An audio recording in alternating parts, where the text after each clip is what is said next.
Alright guys, I'm back.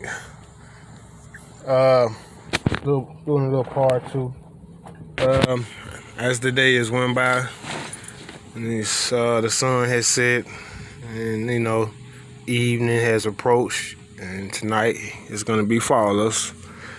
I wanna say I did the video showing y'all how to take the lock cylinder out without drilling and shit and fucking up the steering column and shit like that.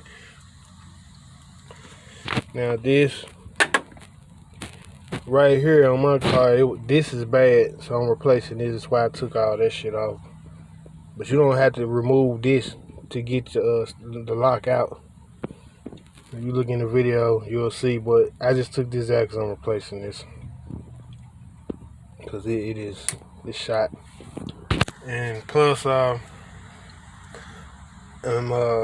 probably gonna put a new steering wheel on here as well. Which there's nothing really wrong with that one, but I have another one. I just like it better. It's actually this color, but the wood grain pattern in it. But anyway, what I did is my ignition wouldn't work anymore with the key. It wouldn't work, so I just took it apart, took it apart and rebuilt it. Even though I broke this tab right here off of it, I'm gonna probably weld it on there. Some little light welds or something. I might weld it back on there or whatever.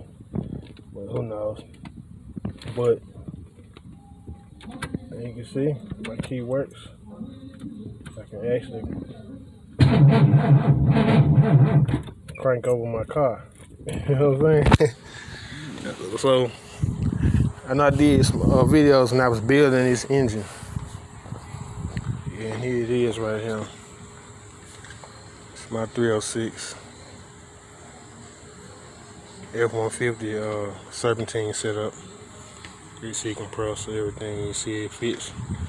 The only thing I have to do is mod the mounts for the engine to sit in right. Has the original i6 start on it.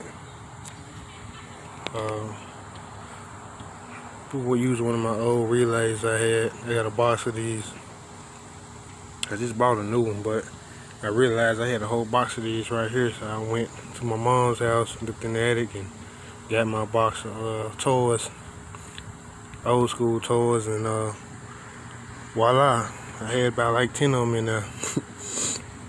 So I got this wired up. It's gonna look better than this, but I just got it wired up to get it to start.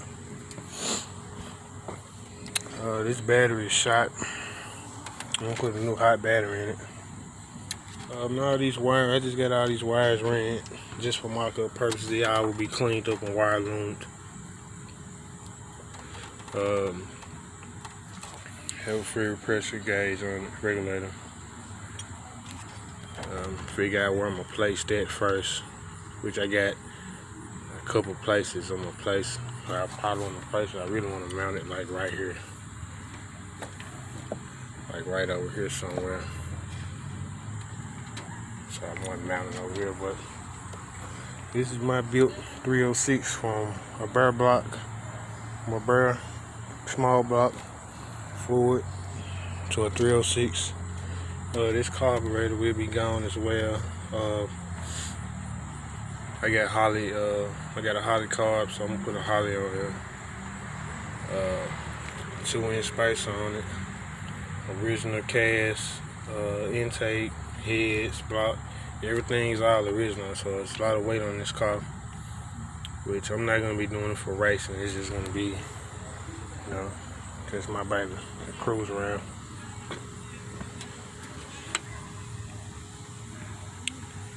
As you see, I got room to get to the transmission bolts.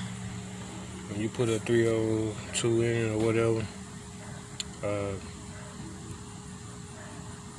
like this, it's not sitting up, so when I raise it up and get it to sit exactly how I want it, it's gonna push that back so it'll be a little bit tighter and get to them bolts up there. But it's fine. As long as it's in and it's secure, I'm good. Like I said, the car starts over. I have a inline pump wired to it.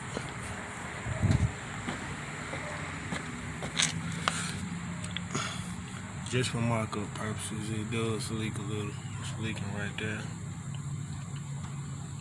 It's not a good fit, but all these lines will be changed. I'm gonna run AN lines and fittings on here. But this just for the car to start to run.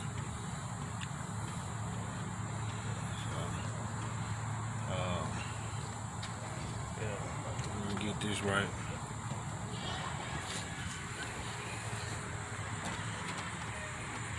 Let's see if I can get it to start.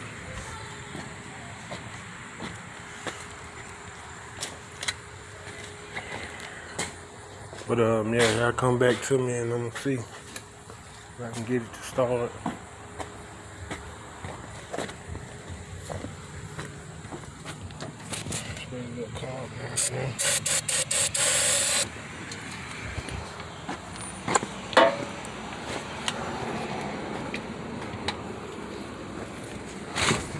I'm doing a lot of work on this damn thing all day. Took this tumbler out and rebuilt it, so now it cranks. The battery ain't shit though, so I'm gonna have to put another battery in it. So y'all holler at me, alright? Get up with y'all.